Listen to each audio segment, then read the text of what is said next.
Good afternoon, everybody. Good to see all of you. Happy Friday.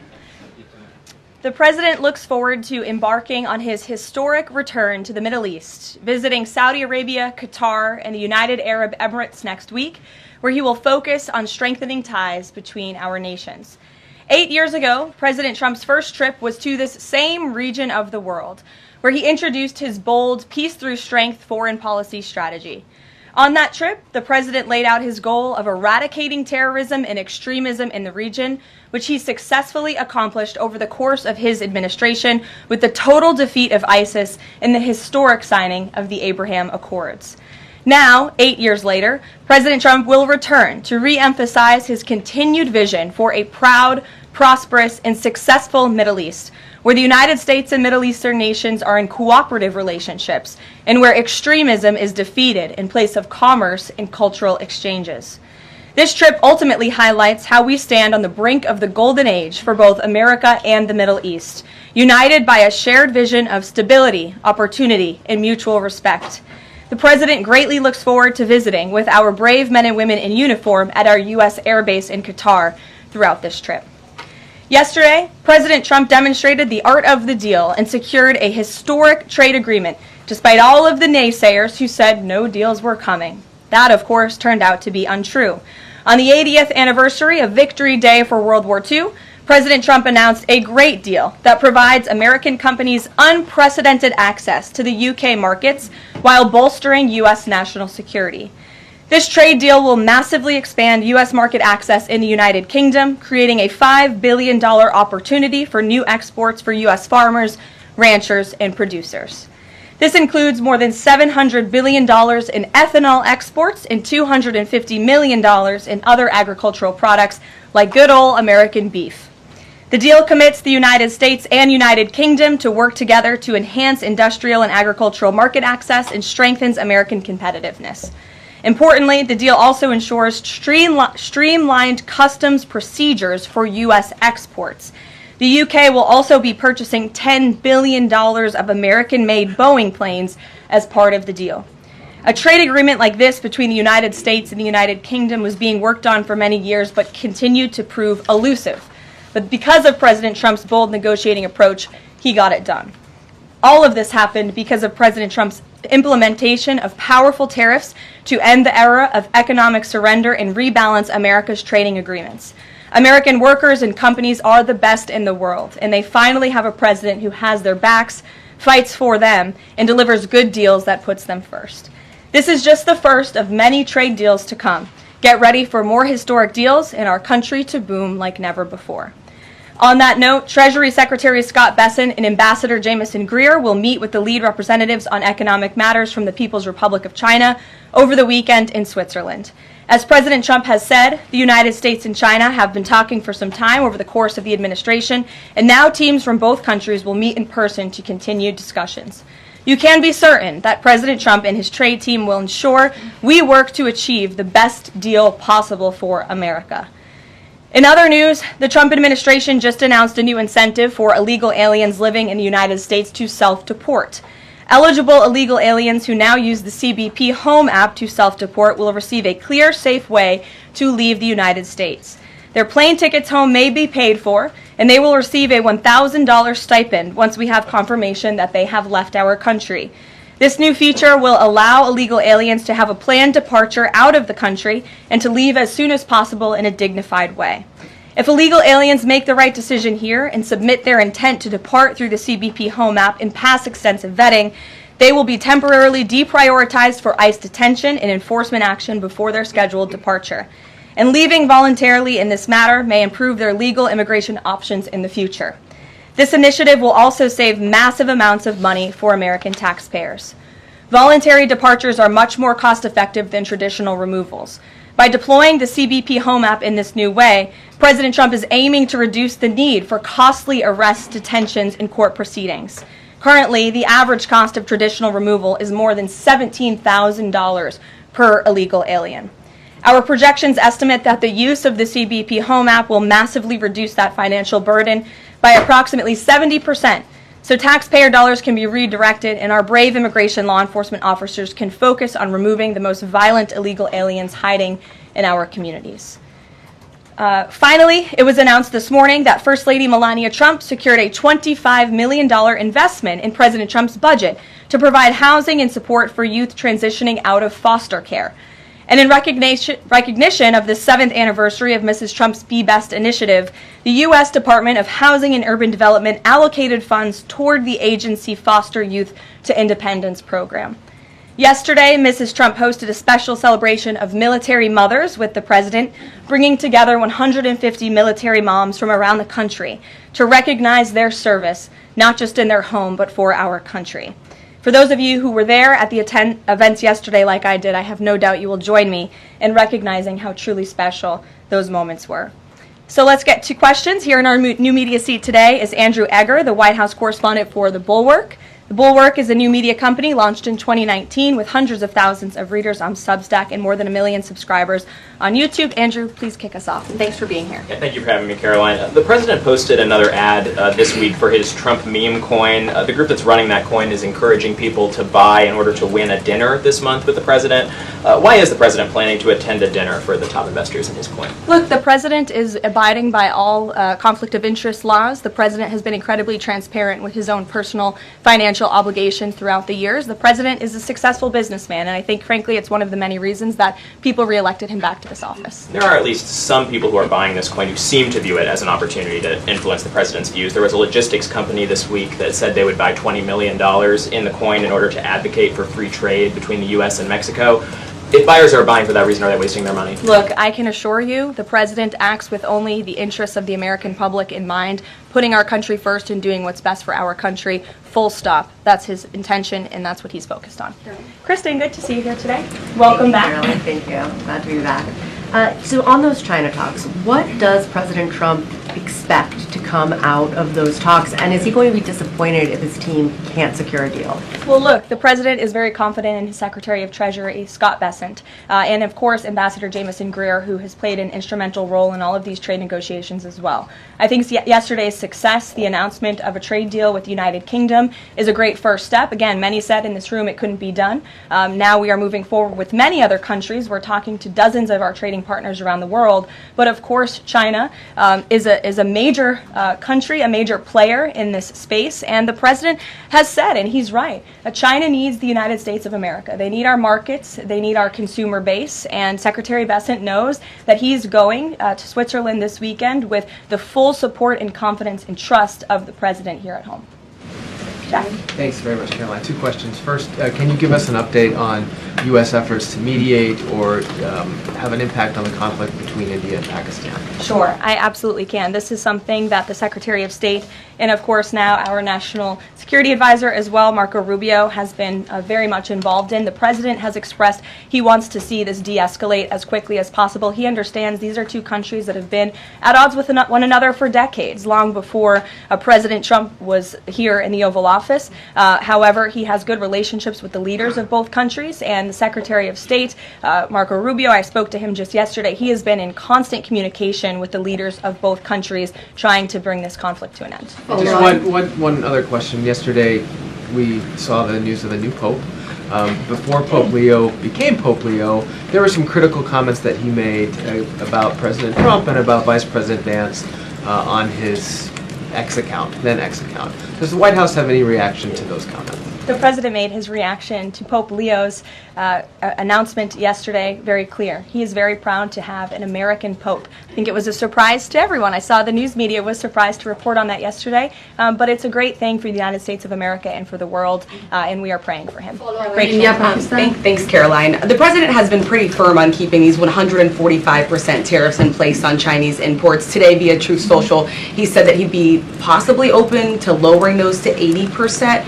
Why the change, and how did the president land on 80? The president still remains with his position that he is not going to unilaterally bring down tariffs on China. We need to see concessions from them as well. And again, that's part of the reason that Secretary Bessent is going to talk to his Chinese counterparts this weekend to start those discussions in person. As for the 80% number, that was a number the president threw out there, and we'll see what happens this weekend. And always in the effort of transparency, I'm sure you'll hear directly from the Treasury Secretary or the president after those negotiations conclude.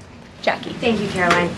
Why did the White House announce this deal with the UK before all of the details were finished? That's not true, actually. I saw the fact sheet. I saw the deal as well before the president brought all of you in the Oval Office in the effort of transparency. You had the president and the prime minister on the phone talking to all of you directly about how this was a great deal, a phenomenal deal, and discussions will continue. But as I spoke to our Ambassador Greer yesterday, this is how trade deals work. You set an initial agreement, you set the framework, you set up the deal, and then of course,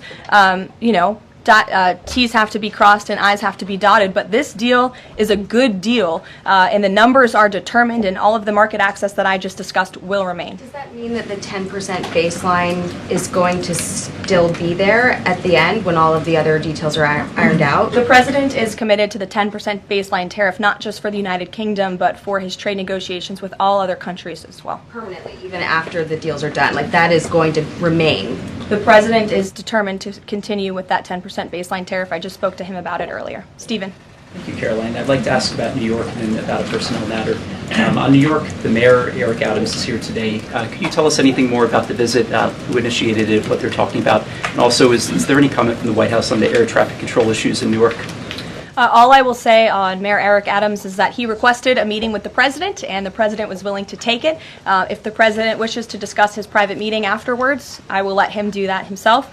Yes, I'm glad you asked about the FAA. There was a glitch in the system this morning, especially at Newark Airport, as you all know. I spoke to the Department of Transportation. That glitch was caused by the same telecoms and software issues that were raised last week. Everything went back online after the brief outage, and there was no operational impact. DOT and the FAA are working to address this technical issue tonight to prevent further outages, as well as install new fiber from Newark Airport to Philadelphia. And the goal is to have the totality of this work done by the end of the summer. I want to add that this outage at Newark Airport speaks to why the Secretary of Transportation yesterday made a massive announcement in investing in our aviation safety and our telecom system. There's a 4-part infrastructure plan that was released by the Secretary of Transportation yesterday to improve communication, surveillance, automation, and their facilities. They want to replace the antiquated telecom systems with new fiber, wireless, and satellite technologies, replace more than 600 radars, which have gone way past their life cycle, and address runway safety. They want to build 6 new air traffic control centers for the first time since the 1960s and replace towers as well. They want to implement new modern hardware and software for all traffic facilities to create a common platform system throughout the towers. These are much needed changes. This is a very bold plan by the Department of Transportation. I think it's unfortunate that the previous administration sat on their hands and did nothing, but how grateful we are that we have a Department of Transportation and a secretary and a president who's willing to take bold action and change. The personnel matter, Caroline, could I ask? Thanks, Caroline.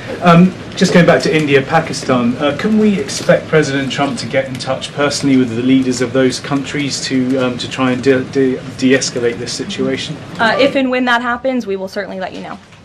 Natalie. Thanks, Caroline. Sure. I have a question about the Middle East trip.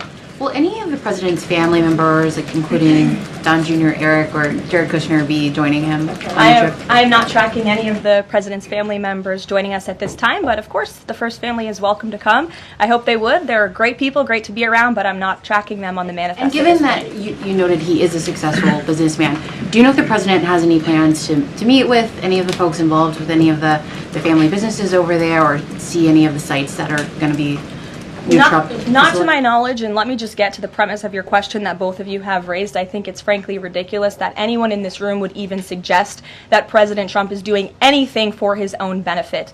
He left a life of luxury and a life of running a very successful real estate empire for public service, not just once, but twice. And again, the American public reelected him back to this White House because they trust he acts in the best interests of our country and putting the American public first. This is a president who has actually lost money for being president of the United States. I don't remember these same type of questions being asked of my predecessor about a career politician who was clearly profiting off of this office. That is not what President Trump does, and this White House holds ourselves to the highest of ethical standards. Phil. Thank you. There's this Reuters report that the U.S. is in talks with Israel about an American-led post-war administration in Gaza. Is that accurate? Are these talks ongoing?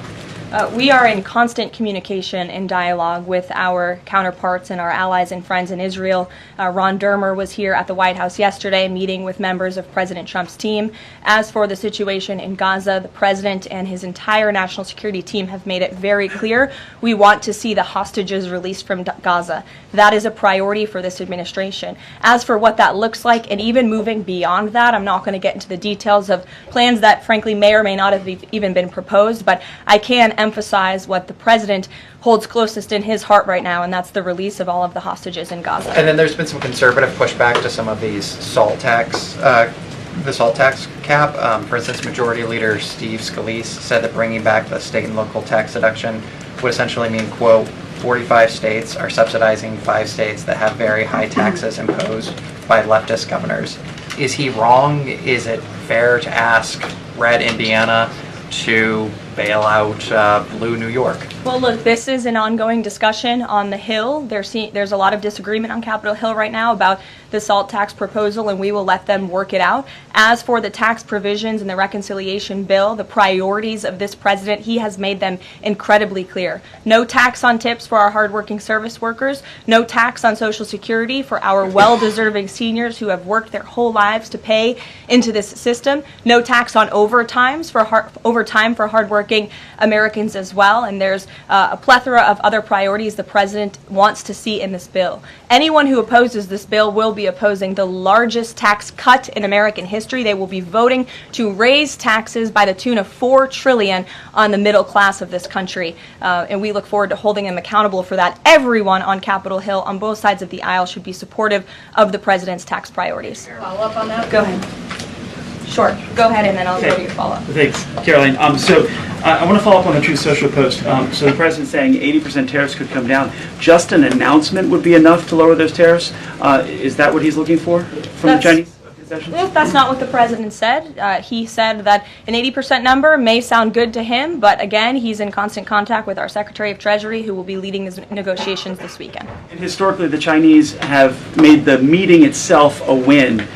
What does a win look like out of these meetings for the president this weekend? A good deal for the American worker and the American people. Go ahead. Thanks, Caroline. Yeah, back to the reconciliation bill. Can you just clarify the president's position, though, a little bit specifically on the tax issue? Because in his Truth Social post, he said this morning that he would accept even a tiny tax increase for the rich, but then says Republicans probably shouldn't do it, but I'm okay if they do it. So what is it that he wants? Does he want them to increase the tax rates? The president wants tax cuts, the largest tax cuts in history. He wants to extend his historic tax cuts from 2017, and he wants to see all of the other tax priorities that I just laid out for you included in this bill as well. As for the policy proposal you're talking about, the president has said he himself personally would not mind paying a little bit more to help the poor and the middle class and the working class in this country. I think, frankly, that's a very honorable position. But again, these negotiations are ongoing on Capitol Hill, and the president will weigh in when he feels necessary. Encourage them to have a higher bracket for top earners? The president has made his personal position on this matter clear. Michael. The president's in constant communication with leaders on the Hill. Ahead of the president's trip to the Middle East, he's mentioned he wants to rename the Persian Gulf the Gulf of Arabia. Iran is now saying that doing so will bring the wrath of all Iranians. Can you talk about the support that the Gulf of Arabia has in the region and why this is important to the president? Well, first of all, the president has said he hasn't made a determination yet. That was in the news that you guys all asked him about it, and he said he wasn't quite sure. So he hasn't made a definitive decision on that yet. And secondly, Caroline, the president has shown support for South African refugees that are coming to the United States next week. Can you talk about what these refugees are fleeing and why this is a priority for the administration? Well, the president has actually signed an executive order on that matter. My office can get it back to you, Michael. But this group in South Africa has faced racial persecution. In fact, the government there has vowed to take away their farmland that they own. And so the president has talked significantly about this. As for further details on refugee claims and asylum claims, I would defer you to the State Department. Can I follow up on that? Go ahead. No, in front of you. Thanks, sorry. Sure. Thanks, Caroline. Does the administration have any response to the news today that a federal judge has ordered the immediate release of Rumeysa Ozturk from detention, and particularly his comments that the government submitted no evidence other than an op-ed that Ozturk wrote last year? I will have to check in with the Department of Homeland Security on that particular case, but I think our overall feeling, we've made quite clear that lower-level judges should not be dictating the foreign policy of the United States, and we absolutely believe that the President and the Department of Homeland Security are well within their legal rights to deport illegal immigrants. As for visa revocations, the Secretary of State has the right to do that as well. It is a privilege, not a right, to come to this country on a visa. But I'll check in on the specific case. My office will get you details. Sure. Caroline, yesterday the administration appears to have started dismantling the Consumer Product Safety Commission. This is the federal agency, an independent one that does recalls and is responsible for product safety. Does the administration not believe that it's important, to keep toys and cribs? I mean, you're a young mom, off of the product of the market. It's a federal agency within which branch? It's the executive branch. Who's the head of the executive branch? The President of the United States. Created by Congress. He has the right to fire people within the executive branch. It's a pretty simple answer. Francesca. Thanks. One foreign policy one and then a domestic policy thing, if I could. As far as the president's trip goes next week, is he planning to meet with the FIFA president in either Saudi Arabia or Qatar? And if so, could you give us some more details about that? The president has quite a few meetings with many people when he is there. We can certainly check at the itinerary and let you know if the FIFA president will be there next week. Frankly, I'm not quite sure, but we can certainly get you an answer. As you know, the president attended a FIFA task force meeting at the White House this week.